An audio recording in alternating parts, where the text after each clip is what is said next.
Bonjour, je m'appelle Mélissa et j'ai 30 ans. Je vis à Denver, Colorado avec mon mari, Benjamin. La vie a été un beau voyage pour nous, surtout maintenant que nous attendons avec impatience d'accueillir notre premier enfant au monde.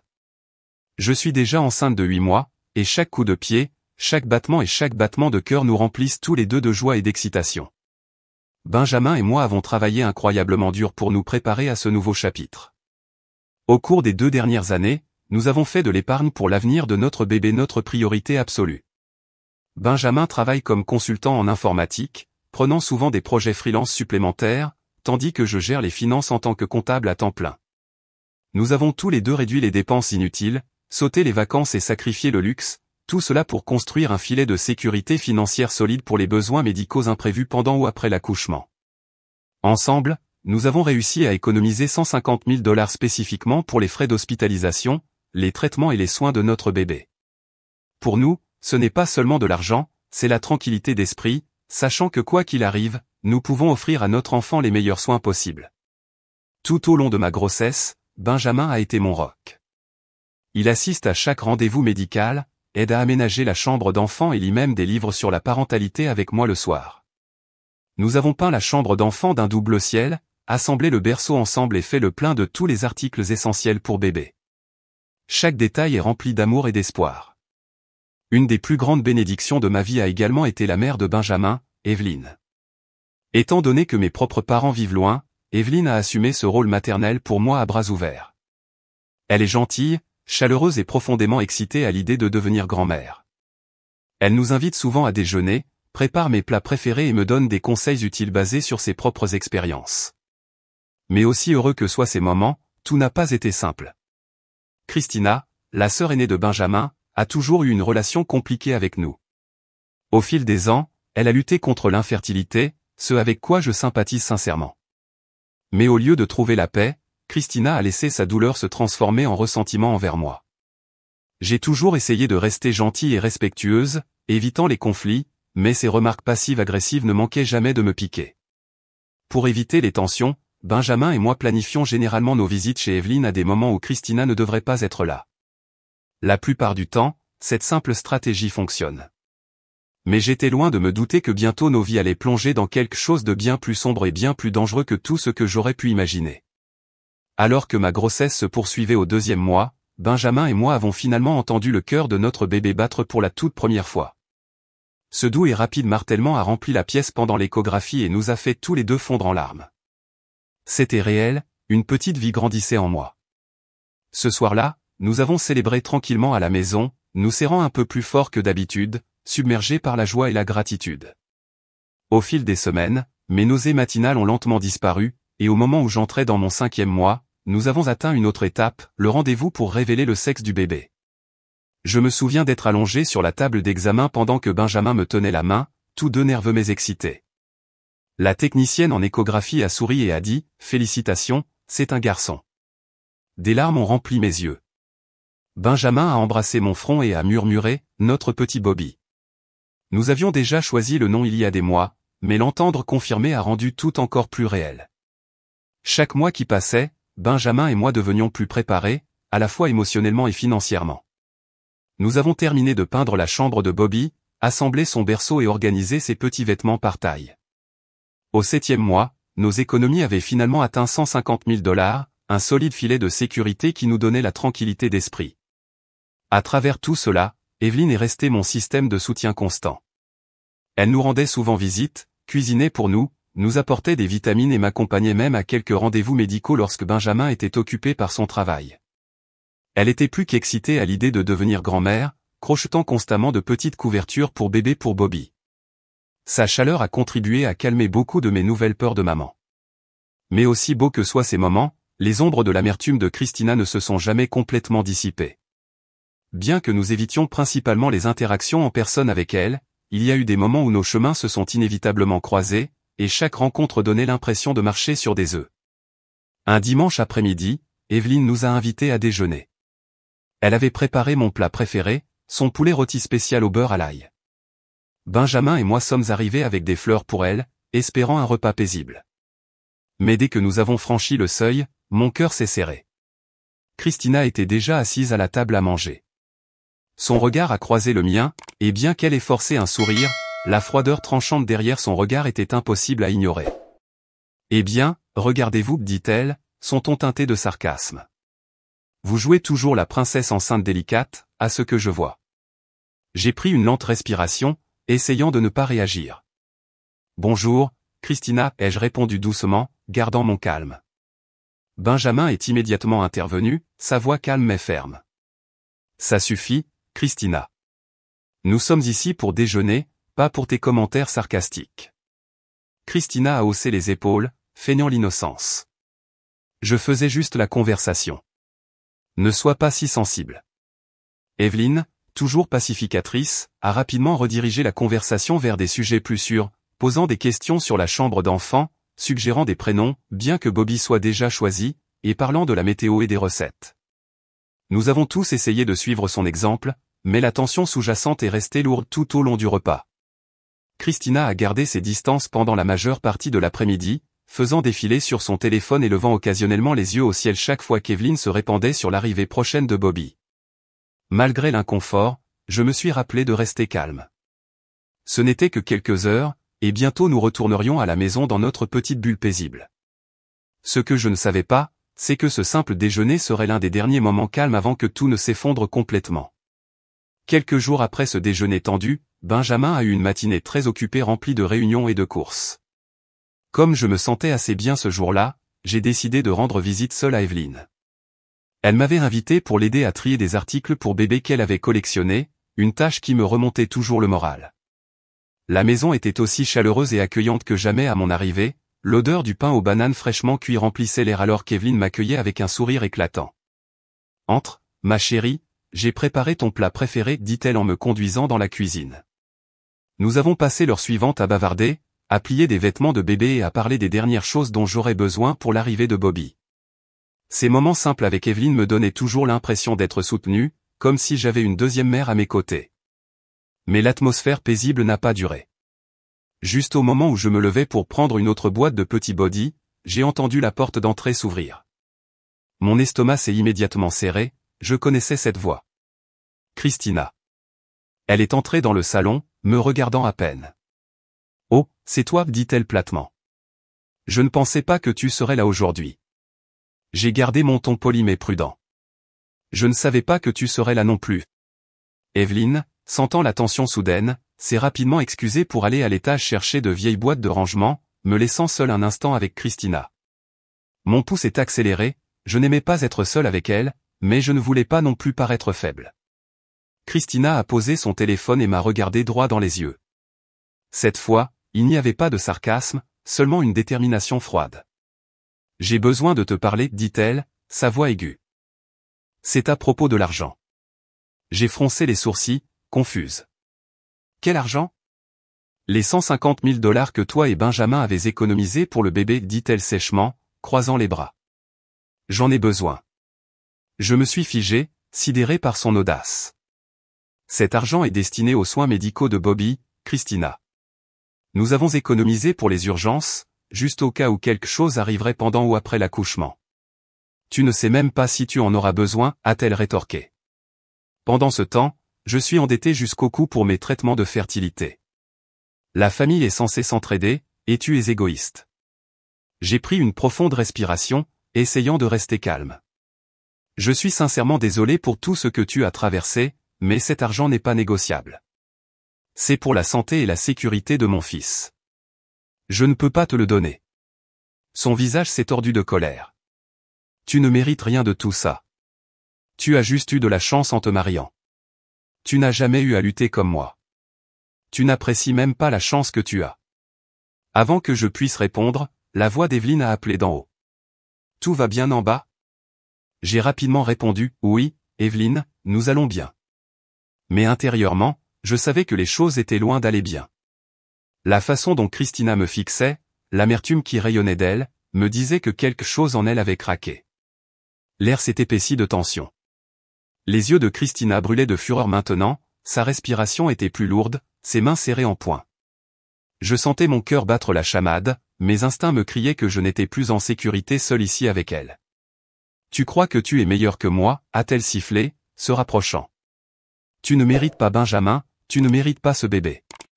Christina, s'il te plaît, calme-toi, ai-je dit, ma voix tremblante mais toujours contrôlée. Ce n'est pas la façon de régler les choses. Arrête tout simplement. Avant que je puisse finir ma phrase, elle s'est élancée avec une vitesse terrifiante. Son pied a frappé directement mon ventre gonflé d'un coup de pied sec et vicieux. Un cri a échappé de ma bouche alors qu'une douleur cuisante explosait dans mon abdomen. Mon corps s'est instinctivement plié en deux, mes mains se sont enroulées protectrices autour de mon ventre alors que des larmes remplissaient mes yeux. Et puis je l'ai senti, un flot soudain de liquide chaud qui a trempé mes vêtements et a coulé le long de mes jambes. Mes os se sont rompus, ai-je haleté, tremblant de terreur. Mais Christina n'avait pas terminé. Mon corps étant affaibli et penché en avant, elle a tendu la main, a saisi une poignée de mes cheveux et l'a tiré violemment vers l'arrière, relevant ma tête. Une douleur aiguë a traversé mon cuir chevelu alors que je poussais un cri. Puis, avec une cruelle agressivité, elle a utilisé son autre main pour saisir mon visage, pressant durement mes joues et ma bouche, ses ongles s'enfonçant dans ma peau. Elle a grogné, peut-être que si je ruine ta petite vie parfaite maintenant, tu comprendras enfin ce qu'est la vraie douleur. Je sanglotais de façon incontrôlable, luttant pour respirer à travers la prise serrée qu'elle avait sur mon visage. Le bébé, mon précieux Bobby, était tout ce à quoi je pouvais penser. Chaque seconde semblait une éternité. Soudain, un cri fort a éclaté derrière nous. Christina, a crié Evelyne depuis le couloir. Elle était revenue d'en haut et se tenait maintenant figée d'horreur en voyant sa fille m'attaquer. En un éclair, Evelyne s'est précipitée, une pure rage dans la voix. Sans hésitation, elle a giflé Christina durement au visage avec un claquement sec qui a résonné dans la pièce. « Qu'est-ce qui ne va pas chez toi ?» a hurlé Evelyne. Elle est enceinte de 8 mois. Tu as dépassé les limites cette fois, bien au-delà de tout ce que j'avais jamais imaginé. Christina a trébuché en arrière, momentanément stupéfaite par la fureur de sa mère. Evelyne n'a pas perdu une seconde de plus. Elle a tâtonné pour prendre son téléphone tout en me criant. « Mélissa, reste avec moi. Ne bouge pas. J'appelle Benjamin. J'appelle le 911 tout de suite. » Ma vision s'est brouillée alors que la douleur s'intensifiait, ma respiration était peu profonde, mais j'ai faiblement acquiescé, reconnaissante qu'Evelyne soit là. En quelques minutes, tout a viré au chaos. Benjamin est arrivé en panique, son visage pâle alors qu'il se précipitait vers moi. Il a serré ma main alors que les ambulanciers me soulevaient doucement sur une civière. Des larmes coulaient sur son visage alors qu'il murmurait « Je suis là, ma chérie, je te tiens. Bobby va bien. Accroche-toi juste. » Les policiers ont suivi de près. L'officier Scott, avec une autorité calme mais ferme, s'est avancé tandis que son équipe menottait les poignets de Christina. « Vous êtes en état d'arrestation pour agression qualifiée et mise en danger d'un enfant à naître » a déclaré froidement l'officier Scott. « Vous avez le droit de garder le silence. » Christina, respirant toujours lourdement, a essayé de protester, mais Evelyne l'a interrompu sèchement. « Assez. Tu t'es attiré ça, Christina. Tu es allé trop loin, et maintenant tu en paieras les conséquences. » Pendant que Benjamin roulait avec moi dans l'ambulance, l'officier Scott et son équipe ont emmené Christina en garde à vue. Evelyne est restée sur place pour fournir à la police un accès complet aux caméras de sécurité de sa maison, qui avait filmé toute la terrible agression, une preuve irréfutable du crime de sa fille. Tout avait changé. Ma grossesse paisible s'était transformée en cauchemar. Mais la lutte pour protéger mon bébé ne faisait que commencer.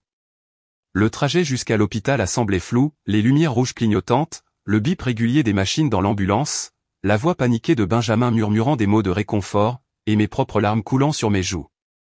La douleur aiguë continuait de pulser dans mon corps tandis que j'essayais désespérément de rester consciente, me concentrant sur la sécurité de Bobby. « Reste avec moi, Mélissa, respire juste. »« Nous y sommes presque » répétait Benjamin, serrant ma main comme s'il avait peur de me lâcher. Les ambulanciers ont travaillé rapidement, surveillant mes signes vitaux et administrant des médicaments pour contrôler la douleur. L'un d'eux a parlé doucement, « Vous vous en sortez très bien, Mélissa, accrochez-vous juste pour votre petit. » Lorsque nous sommes arrivés à l'hôpital, une équipe de médecins et d'infirmières nous attendait déjà. Les portes se sont ouvertes alors qu'ils me poussaient à l'intérieur, me précipitant dans l'unité de maternité d'urgence. Des lumières vives m'entouraient, et j'entendais l'urgence dans les voix du personnel médical. Préparez-vous pour une césarienne d'urgence. Travail prématuré, environ 34 semaines. J'ai senti la main de Benjamin glisser de la mienne alors que l'équipe le séparait pour se préparer à l'opération. Son visage a disparu derrière la cohue du personnel médical. J'ai murmuré doucement avant qu'il ne me pousse dans la salle d'opération, « S'il vous plaît, prenez soin de notre fils. » La dernière chose que j'ai vue avant de sombrer dans l'anesthésie, c'est Benjamin qui articulait « Je t'aime ». Quelques heures plus tard, je me suis réveillé dans un lit d'hôpital, groggy, mon abdomen douloureux à cause de l'opération.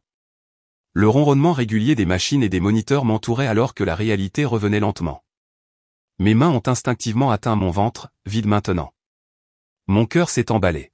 « Bobby » ai-je murmuré, ma voix à peine audible. Une infirmière s'est penchée sur moi, touchant doucement mon bras. « Mélissa, vous êtes réveillée. Tout s'est bien passé. Votre fils est stable mais en soins intensifs néonatales. C'est un petit combattant fort. » Des larmes de soulagement ont rempli mes yeux, mon bébé était en vie. Quelques instants plus tard, Benjamin est entré dans la pièce, l'air épuisé mais profondément soulagé. Ses yeux étaient brillants alors qu'il s'asseyait à côté de moi et prenait ma main. « Bobby va bien » a-t-il murmuré. « Il est petit, mais les médecins sont confiants. Vous avez tous les deux réussi. » J'ai serré sa main faiblement. « Et Christina ?» Sa mâchoire s'est serrée. « Elle est en prison, là où elle doit être. » L'officier Scott et son équipe l'ont arrêté sur le champ. Maman a remis l'intégralité des images de sécurité du salon. Elles ont tout capturé, ses menaces, l'agression, tout. Il a fait une pause avant de continuer. Evelyne nous soutient entièrement. Elle reste forte, mais elle a le cœur brisé par ce que sa fille a fait. J'ai fermé les yeux, ressentant un mélange de soulagement, de colère et de tristesse. Nous devons nous assurer qu'elle soit tenue responsable, ai-je murmuré. Benjamin a hoché la tête. J'ai déjà contacté l'avocat Eric. Il rassemble toutes les preuves. Les actions de Christina ne resteront pas impunies. Bien que mon corps me fît mal, mon esprit était clair. Ce combat n'était pas terminé. Elle avait failli détruire la vie de mon enfant, et maintenant elle allait enfin faire face à tout le poids de la justice. Les jours qui ont suivi ont ressemblé à un équilibre délicat entre peur et espoir. Bobby a été placé dans l'unité de soins intensifs néonatales, à l'intérieur d'une petite couveuse avec d'innombrables fils, moniteurs et machines surveillant chaque respiration. Sa petite poitrine se soulevait et s'abaissait régulièrement, mais chaque bip du moniteur maintenait mon cœur en suspens. Benjamin et moi lui rendions visite tous les jours, passant des heures assis à côté de sa couveuse, lui murmurant des mots doux à travers la vitre. La première fois qu'on m'a permis de toucher sa petite main à travers la petite ouverture, des larmes ont coulé sur mes joues. Ses petits doigts se sont instinctivement enroulés autour de mon doigt, si petit, si fragile, mais si plein de vie. Les médecins restaient prudemment optimistes. C'est un petit gars fort, nous a assuré le néonatologue. À 34 semaines, les bébés s'en sortent souvent très bien avec des soins appropriés en soins intensifs néonatales. Nous continuerons à surveiller sa respiration, son alimentation et sa croissance. Evelyne nous rendait régulièrement visite, apportant des repas chauds, des vêtements propres et un soutien émotionnel pour nous deux. Elle s'est assise à mes côtés de nombreuses nuits, souvent silencieuse, mais offrant le genre de réconfort que seule une figure maternelle peut offrir. Chaque fois qu'elle regardait Bobby, je voyais à la fois de l'amour et de la douleur dans ses yeux, de l'amour pour son petit-fils et un chagrin profond face aux actions impardonnables de sa propre fille. « Mélissa, tu es plus forte que tu ne le sais » m'a-t-elle dit doucement un soir. Et Bobby, c'est un combattant, tout comme sa mère. Benjamin est resté à mes côtés tout le temps, même en gérant les formalités administratives avec l'avocat Eric et en parlant au détective. Il n'a jamais manqué une seule visite en soins intensifs néonatales. Chaque soir avant de quitter l'hôpital, nous nous tenions ensemble à regarder notre fils dormir, murmurant des promesses de la vie que nous lui donnerions une fois qu'il serait assez fort pour rentrer à la maison. Alors que les jours se transformaient en semaines, Bobby grandissait régulièrement. Sa respiration s'est améliorée, son poids a augmenté, et lentement les fils et les tubes ont commencé à être retirés un par un. Les infirmières qui s'étaient attachées à lui louaient souvent ses progrès. Finalement, après 5 longues semaines, le médecin a souri et a annoncé la nouvelle pour laquelle nous avions prié. « Votre fils est prêt à rentrer à la maison. » J'ai éclaté en sanglots alors que Benjamin m'enlaçait. « Nous ramenons enfin notre petit garçon à la maison » a-t-il murmuré. Le jour où nous avons quitté l'hôpital avec Bobby dans nos bras a été le moment le plus émouvant de ma vie. Nous avions survécu à un cauchemar, et maintenant, avec notre bébé en sécurité dans nos bras, un nouveau chapitre était sur le point de commencer, un chapitre impliquant la guérison, la lutte pour la justice et la protection de l'avenir de notre famille. Une fois que Bobby fut enfin à la maison, en sécurité et grandissant chaque jour plus fort, il était temps d'affronter la deuxième bataille, la bataille juridique. Christina avait essayé de détruire notre famille, et Benjamin et moi étions tous deux déterminés à ce qu'elle affronte les conséquences complètes de ce qu'elle avait fait. L'avocat Eric est venu nous rendre visite chez Evelyne un après-midi, portant un épais dossier rempli de documents, de rapports médicaux, de déclarations de police et des images de sécurité qu'Evelyne avait fournies. Eric s'est assis en face de nous, son ton calme mais sérieux. J'ai tout examiné. Les preuves contre Christina sont accablantes. Les images de sécurité montrent clairement l'agression, non seulement le coup de pied à votre abdomen, mais aussi les cheveux tirés et le visage saisi.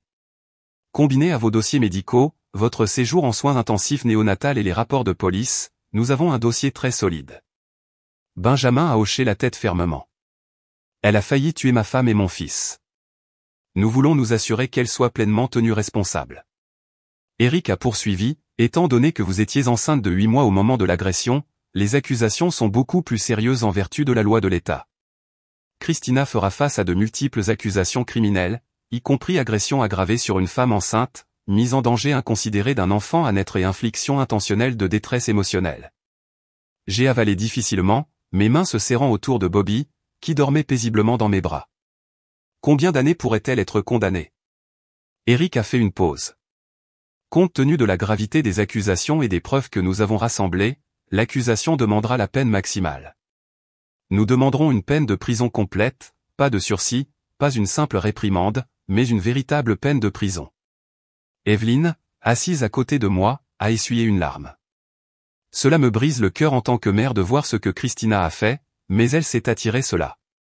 Mélissa, Benjamin, vous méritez tous deux justice, et Bobby mérite de grandir en sécurité. Benjamin a tendu la main et a doucement serré la sienne. Merci, maman. Nous n'aurions pas pu faire ça sans toi. Alors qu'Eric préparait les derniers documents pour déposer officiellement les charges, j'ai regardé le petit visage de Bobby et j'ai murmuré une promesse silencieuse dans mon cœur. Je te protégerai toujours. Personne ne te fera plus jamais de mal. Le processus juridique était officiellement en cours. Christina allait bientôt devoir répondre de chaque choix qu'elle avait fait, et cette fois, il n'y aurait pas d'échappatoire à la justice. 2 mois plus tard, la salle d'audience était remplie de tension alors que Christina faisait enfin face à son procès. Benjamin et moi étions assis ensemble, nous tenant fermement la main. L'avocat Eric était assis avec confiance à nos côtés, son dossier entièrement préparé et étayé par des preuves irréfutables. Lorsque Christina a été conduite dans la salle d'audience, elle avait l'air différente, plus mince, pâle et visiblement nerveuse. Son arrogance habituelle était remplacée par un calme forcé, mais ses yeux balayaient la pièce, évitant les nôtres. L'accusation a commencé par une déclaration préliminaire percutante, décrivant chaque détail de l'agression violente de Christina, la demande d'argent, les menaces, l'agression physique et la quasi-perte de la vie de mon fils. Les images vidéo des caméras de sécurité d'Evelyne ont été diffusées sur un grand écran, montrant l'intégralité de l'incident exactement tel qu'il s'est produit, la violente dispute, le coup de pied vicieux de Christina à mon ventre, les cheveux tirés et le visage saisi, mon effondrement alors que mes os se rompaient. La salle est tombée dans un silence complet à la fin de la vidéo, personne ne pouvait nier ce qu'il venait de voir. Le procureur s'est tourné vers le jury et a déclaré fermement, ce n'était pas un accident. Il s'agissait d'une agression délibérée et violente contre une femme enceinte vulnérable et son enfant à naître. L'avocat de la défense de Christina a faiblement tenté de faire valoir qu'elle avait agi sous le coup d'une détresse émotionnelle, submergée par ses luttes contre l'infertilité. Mais sous le contre-interrogatoire, le tempérament de Christina s'est enflammé une fois de plus. Sa voix tremblait de colère alors qu'elle rétorquait, « J'ai été poussée trop loin. Elle avait tout ce que je voulais. J'ai juste perdu le contrôle un instant. Ce n'est pas un crime. » Le procureur a répondu calmement, « Mais c'est un crime très grave. Votre moment de rage a mis en danger 2 vies innocentes. » La main de Benjamin a serré la mienne alors que nous écoutions, nos émotions vives mais stables. Lorsqu'Evelyne a été appelée à témoigner, elle a parlé doucement mais fermement. J'aime ma fille, mais ce qu'elle a fait est impardonnable. J'en ai été témoin de mes propres yeux, et j'ai remis les images à la police. Mélissa était comme une fille pour moi, et personne ne mérite d'être attaqué comme ça, surtout en portant un enfant. Enfin, après plusieurs longues journées de témoignages, le juge s'est préparé à rendre le verdict. La salle d'audience est devenue complètement silencieuse. Christina, vous avez été déclarée coupable de toutes les accusations, agression aggravée sur une femme enceinte, mise en danger inconsidérée d'un enfant à naître, et infliction intentionnelle de préjudice émotionnel et psychologique. La voix du juge est restée ferme et stable. Compte tenu de la gravité de vos actions, ce tribunal vous condamne à 5 ans de prison d'État sans possibilité de libération anticipée.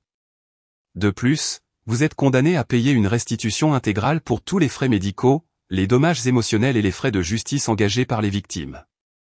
Le son du maillet frappant a résonné dans la salle d'audience. J'ai expiré une profonde respiration, mes yeux se remplissant de larmes, mais cette fois c'étaient des larmes de soulagement. Benjamin a murmuré à mon oreille, c'est fini. Elle est enfin tenue responsable. Alors que Christina était emmenée menottée, elle a jeté un dernier regard amer dans notre direction, mais cette fois, son pouvoir était parti. Justice avait été rendue. Une fois le procès terminé, un poids lourd a semblé s'enlever de mes épaules. Le cauchemar était enfin derrière nous. Christina purgeait maintenant sa peine de prison, et pour la première fois depuis des mois, j'avais l'impression de pouvoir respirer librement à nouveau. Peu de temps après la condamnation, Evelyne s'est assise avec Benjamin et moi un soir chez elle. Bobby dormait paisiblement dans son berceau à côté de nous, sa petite poitrine se soulevant et s'abaissant en rythme parfait. Evelyne a tendu la main et a doucement touché la mienne. « Mélissa, dit-elle doucement, je sais que cela a été une période incroyablement douloureuse pour toi, pour nous tous. Je ne pourrai jamais annuler ce que Christina a fait, mais je veux que tu saches que ma maison vous est ouverte, à vous deux, aussi longtemps que vous en aurez besoin. Je serais honoré si vous restiez ici avec moi pendant que vous continuez à guérir et à élever Bobby. » Sa voix tremblait légèrement, mais sa sincérité était claire. J'ai regardé Benjamin, qui a souri chaleureusement et m'a serré la main. « Cela signifierait beaucoup pour nous, maman, a-t-il dit. Tu as déjà tant fait.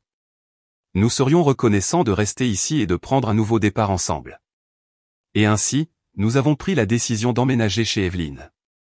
Sa maison est devenue notre sanctuaire, un lieu de chaleur, de guérison et de sécurité. Elle m'a aidé avec les tétés de Bobby, ses rendez-vous médicaux et ses longues nuits épuisantes où il n'arrivait pas à dormir. Chaque fois que je la regardais tenir Bobby, je pouvais voir à quel point elle l'aimait profondément et à quel point elle était déterminée à s'assurer que le cycle de la douleur se terminerait avec elle. Au fil des semaines, notre maison s'est remplie de rires, de douces berceuses et de tendres moments en famille. Bobby a continué à grandir plus fort chaque jour, son petit corps autrefois minuscule et fragile maintenant rempli d'une saine graisse de bébé, ses yeux curieux nous suivant dans la pièce, et son sourire éclatant illuminant nos cœurs. Benjamin et moi nous sommes lentement installés dans un nouveau rythme de vie. Nous nous sommes appuyés l'un sur l'autre encore plus qu'avant, reconnaissants pour le lien qui n'avait fait que se renforcer à travers tout ce que nous avions vécu. Et Evelyne, qui avait failli perdre à la fois sa fille et sa famille, était enfin en paix, s'entourant de la joie de son petit-fils. La peur et le chaos qui nous avaient autrefois consumés nous semblaient maintenant des ombres lointaines. Chaque matin, lorsque je tenais Bobby dans mes bras, je me rappelais pourquoi nous nous étions battus si fort et pourquoi nous continuerions toujours à le protéger. Un an a passé plus vite que je n'aurais jamais pu l'imaginer. La vie avait trouvé un rythme magnifique, un rythme paisible, plein d'amour et loin du chaos que nous avions enduré autrefois. Bobby était devenu un petit garçon brillant, en bonne santé et infiniment curieux qui remplissait chaque coin de notre maison de rire et de lumière. Aujourd'hui était un jour dont nous avions rêvé à travers tous les moments sombres, le premier anniversaire de Bobby. Evelyne avait passé toute la semaine à planifier cette petite célébration.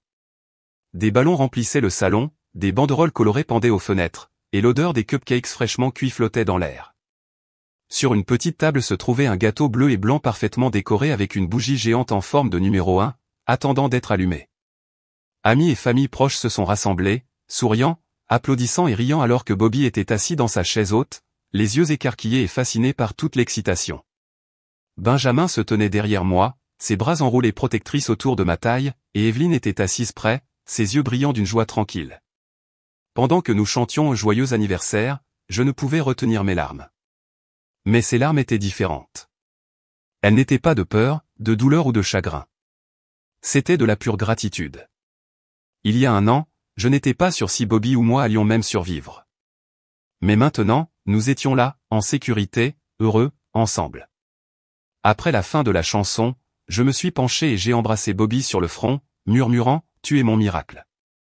C'est pour toi que je me suis battu, et je le ferai toujours. Benjamin a souri et a ajouté doucement, tu es la raison pour laquelle nous sommes plus forts que jamais. Evelyne a doucement posé sa main sur la mienne. Vous avez donné à cette famille une seconde chance d'être heureuse, et Bobby, il est notre nouveau départ. Alors que la fête continuait, je me suis écarté un instant, regardant la scène devant moi, mon mari riant avec nos amis, Evelyne tenant Bobby alors qu'il riait, et la lueur chaleureuse de la famille nous entourant. Les ombres du passé s'étaient enfin estompées. Les actions de Christina avaient autrefois menacé de nous détruire, mais au final, nous nous étions élevés au-dessus de tout, plus forts, plus proches et plus reconnaissants que jamais. C'était notre nouveau départ, et alors que je regardais mon beau-fils, je savais que quels que soient les défis que la vie pourrait apporter à l'avenir, nous les affronterions ensemble en famille. Merci beaucoup d'avoir regardé cette histoire émouvante. Si vous l'avez appréciée et que vous souhaitez entendre d'autres histoires puissantes et inspirantes comme celle-ci, n'hésitez pas à aimer cette vidéo. J'aimerais connaître vos pensées, alors n'hésitez pas à partager vos opinions dans les commentaires ci-dessous. Et n'oubliez pas de vous abonner à la chaîne et d'activer la cloche de notification pour ne manquer aucune de nos futures publications. Votre soutien compte vraiment énormément pour moi. À bientôt dans la prochaine histoire.